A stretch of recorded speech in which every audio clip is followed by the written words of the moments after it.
All right, more shots with the Sig Copperhead here.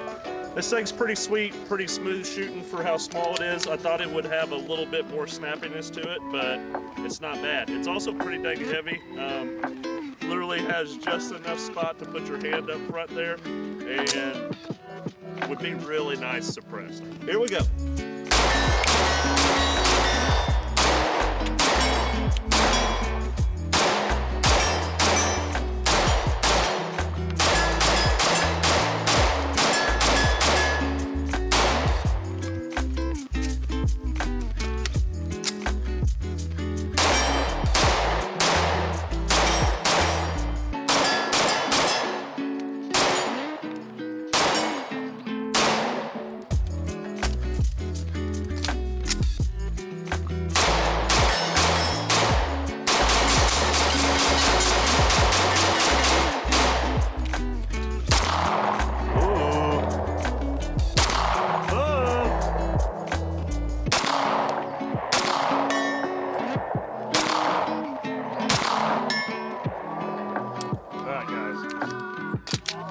Might have figured this out here.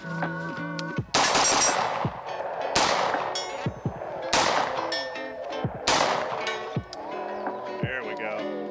3 in a row, baby.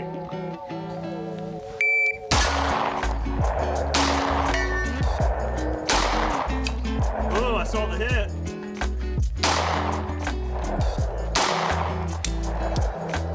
Got it. It is about a target high. Yeah.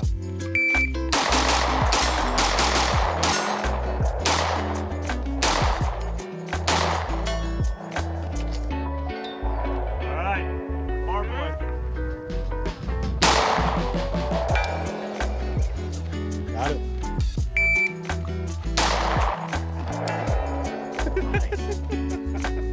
That feels so good. 1-inch 9mm here, hitting 200 yards.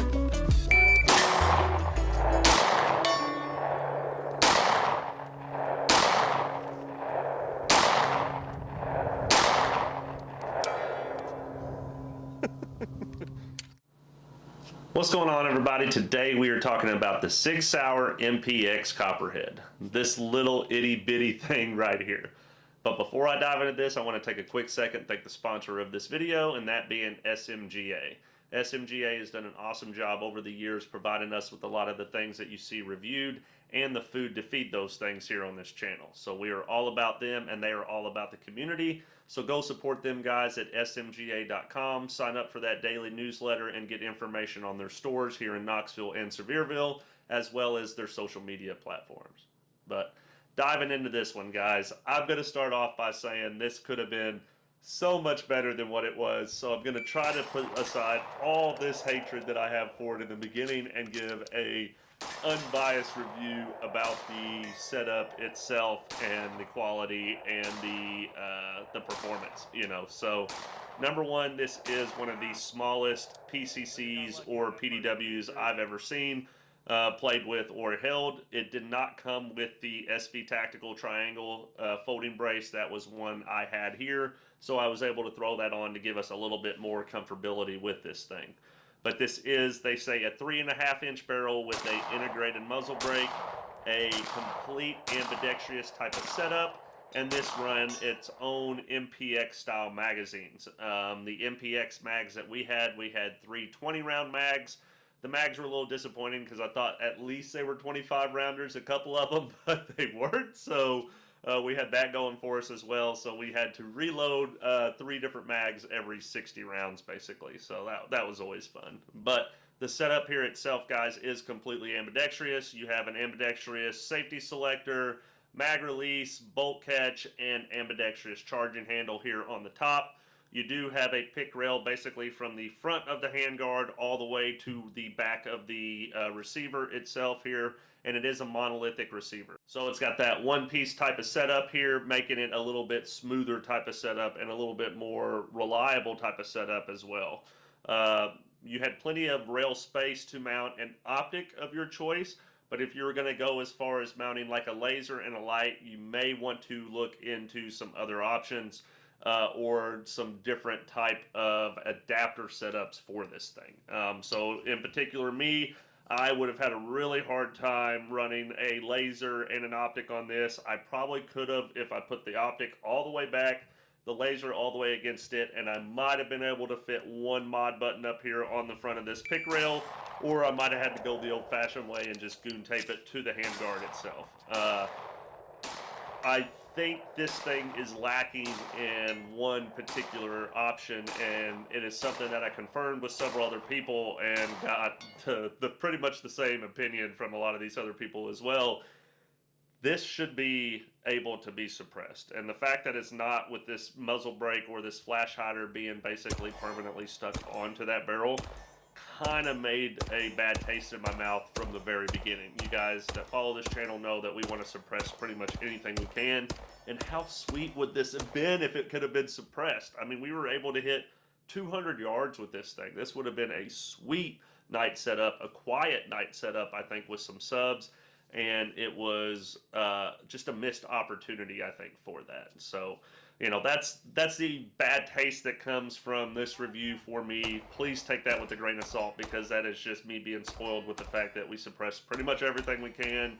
We try to shoot it both day and night, and we try to give it, you know, as much optic options, laser options, and all that different stuff, just so that we can give you guys a good variety to look when you're seeing these type of videos, or to look at when you're seeing these type of videos. But the reason that really kind of bothers me as well, guys, is because you're going to have to pay a minimum of about $500, if not more, to get a different barrel insert so that you can run this thing suppressed.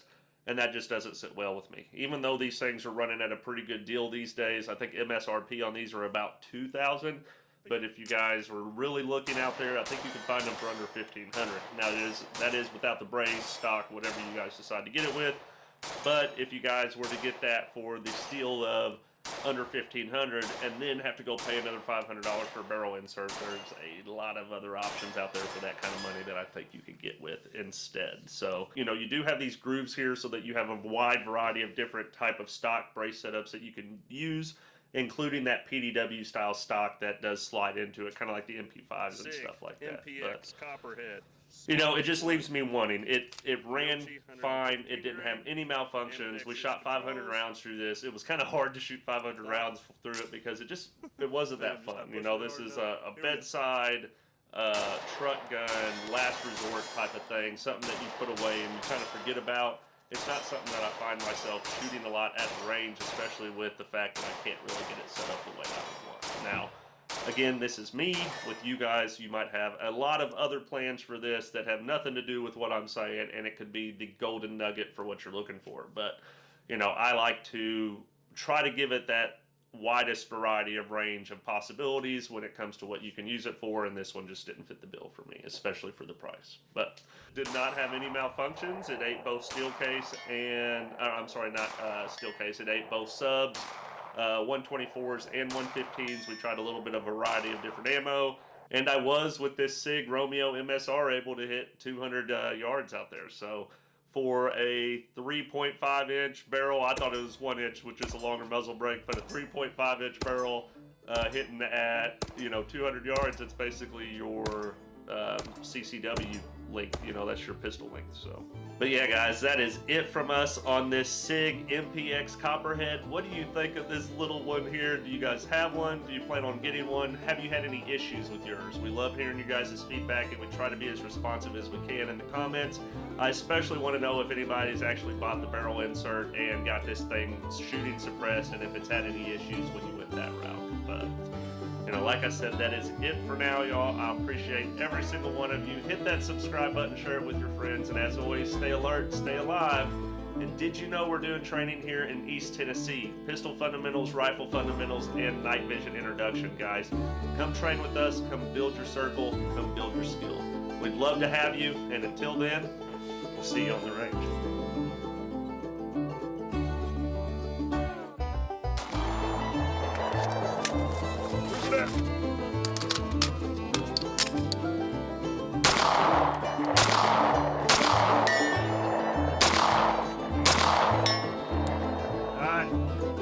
So if I've got a 10-yard zero, what am I aiming at? 200.